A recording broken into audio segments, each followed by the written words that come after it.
Good afternoon, everyone. So today I have the key to this 2021 Ford Bronco Sport. This is the Big Bend trim level, so it's a step up from the base, and I'll go over some of the equipment that goes on inside. You got additional wheels, got nice badging right here. Probably one of my favorite colors. This is the Cactus Gray, and then it has the medium Dark Slate interior. I'll open this up. I'll do the whole door. Good bit of trunk space back here. You got your spare underneath here with a few little pockets. Have your outlet right here. You can turn lights on in the back. You can adjust these wherever you want for your top lights there. And then there's also a second option here that's labeled. You can just pop the glass if you want to, too. Pretty neat. So I'm going to go have a seat on the inside, see how the room is.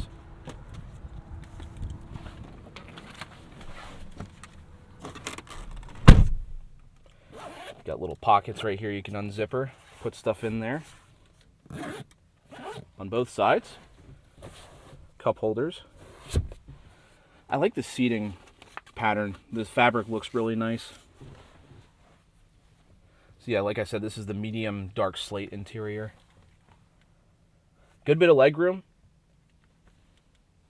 Seats are actually pretty comfy back here. So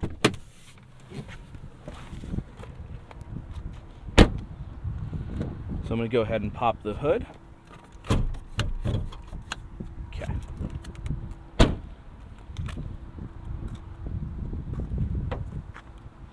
So this is a 1.5 liter turbocharged 3-cylinder EcoBoost engine. It makes 181 horsepower, 190 pound-feet of torque. It is paired to an 8-speed automatic.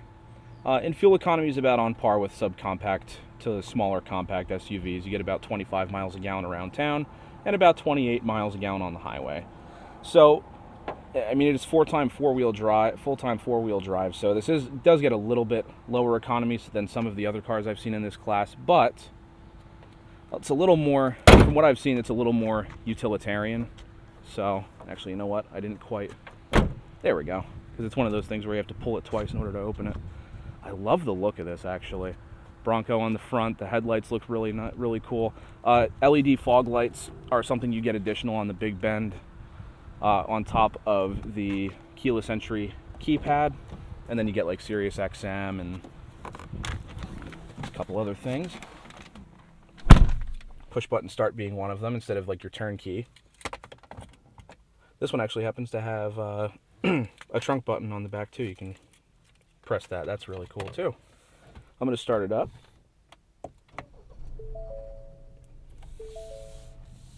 Three-cylinder springs to life.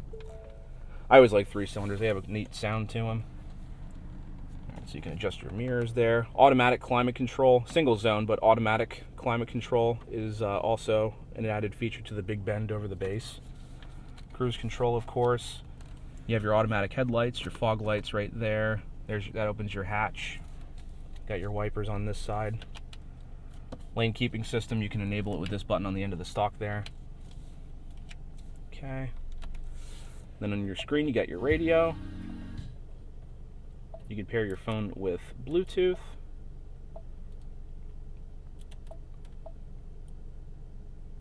Okay. Then you have a compass there too if you want one. Now, down here you have all your climate options, your fan, air conditioning, your temperature, digital readout. Decent sized glove box. It's a pretty deep pocket. Got your center console here. Good bit of room in there as well. And then here you have your GOAT modes, which is something that they came up with the Bronco. That is just your driver modes. So you have normal, sand, eco, sport, and slippery. So plenty of different modes for plenty of different applications. Oh, that was my recording device. Okay. Put that over there. All right, get your sunglass holder up here. Manual change rear view mirror. You can turn off the auto stop feature right there. They got the little Bronco horse in the middle instead of Ford. That's pretty neat. So I think we're ready to take this thing for a drive. It has the rotary change for the gear lever.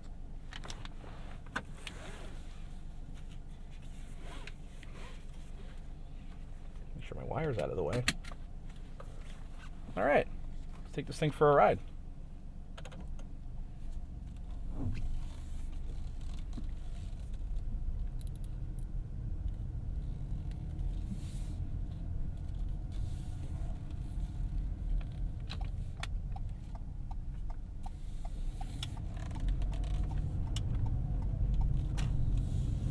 I also noticed the first thing is this has a very, very long hood, which could be a good or a bad thing for some people.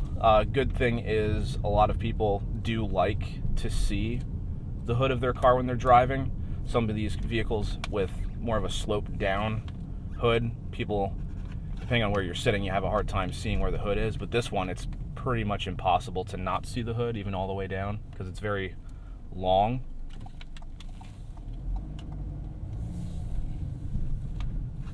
But then some other people might argue that it's too long of a hood. You can't really see the front of it, and it makes it a little more difficult to park. So there's pros and cons to both of them.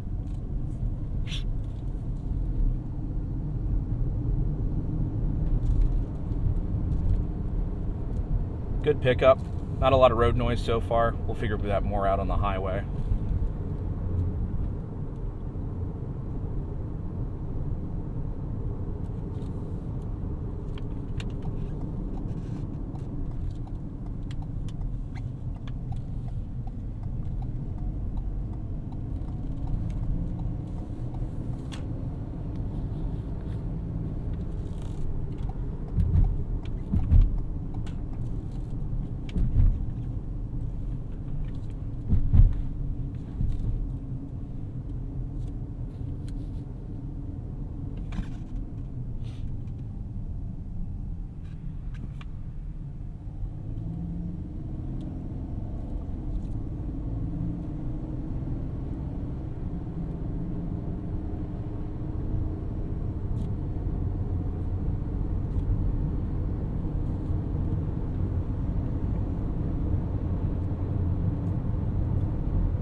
Good pickup from this 3-cylinder.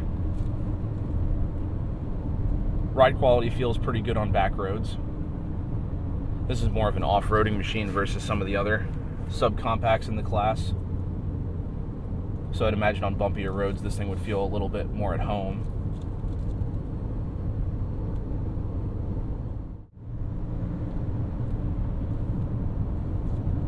So I was correct. This is a pretty bumpy road coming up the hill back there. Took the bumps very, very well. This is definitely tuned for off-road and bumpier terrain. There's a person there.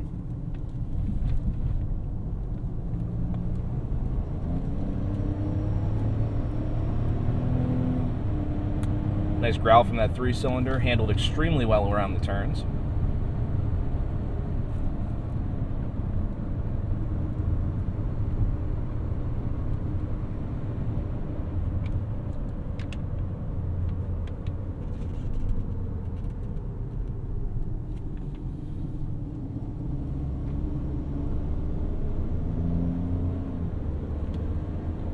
This 3-cylinder's got a little more grunt to it than some of the other ones I've driven. Sounds real good.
I will say, it definitely handles pretty well on the back roads here. Bumps are good.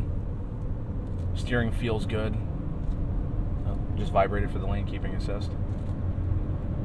Yeah, this is definitely something where if you plan on driving not on highways for most of your time, this will be a pretty good contender. We'll just have to test it out on the highway later on and see if it's anywhere comparable.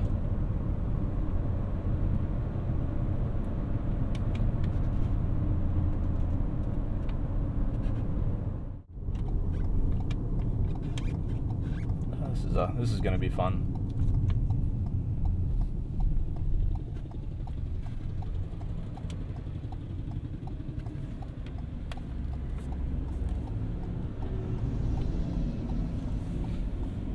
All right. That's always fun over there during the day. Get to test this thing out in some traffic. Don't normally get to do that on my route. Oh, there we go, I think.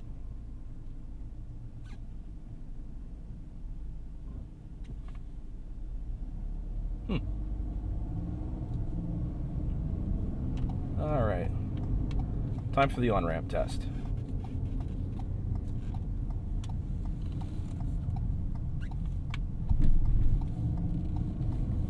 All right, here we go.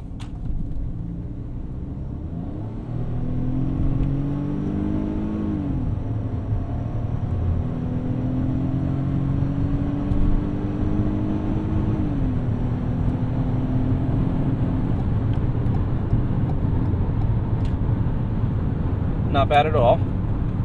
You can tell it's a little bit heavier of a vehicle for that 3-cylinder. It definitely felt like it wasn't struggling, but you could definitely tell that it was really trying. So, not bad all in all. Now you can definitely hear there's a bit more road noise on highways, so I'm imagining, I mean, the vehicle is kind of bulky and the windshield is not vertical, but it's a little more than it is on some other vehicles. So definitely think this is more meant for back roads and off-roading. I mean, anything with the Bronco name, I do think this is a very viable option, because I know the full-size Broncos can be quite expensive, especially since there's not very many out there right now. So if you want something for about 30 grand, because that's what this is about, what this stickered for. Base price for the Big Bend is around 28 something, but I think this was a little over 30 with destination. The only other additional option is the tow package, so that added about 500 bucks.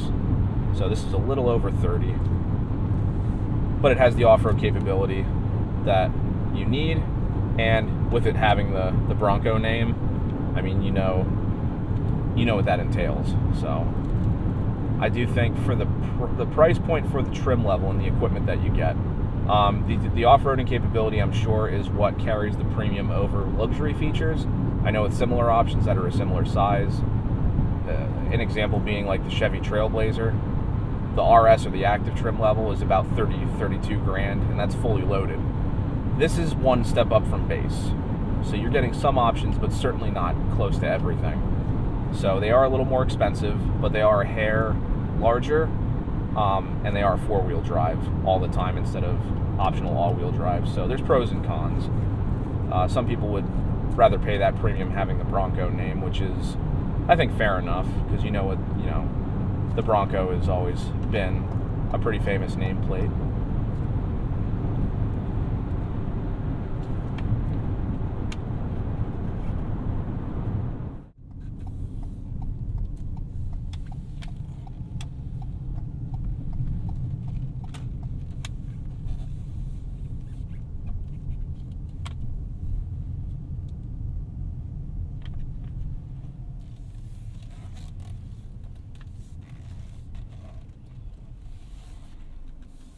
Okay, test out the backup camera. Oh, auto stop. All right, very nice, takes up the whole screen. You can even zoom in. Very nice.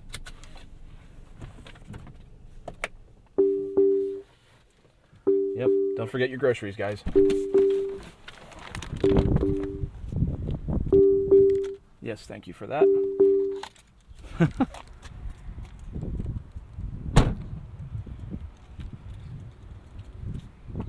Well, that was certainly a nice vehicle.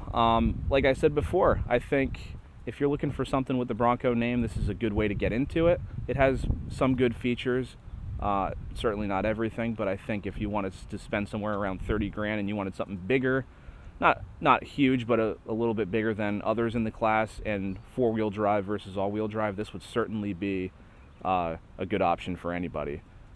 So I do want to always thank Blaise Alexander Chevy in Muncy, PA for allowing me to do these videos. And as always, I'll see you in the next one.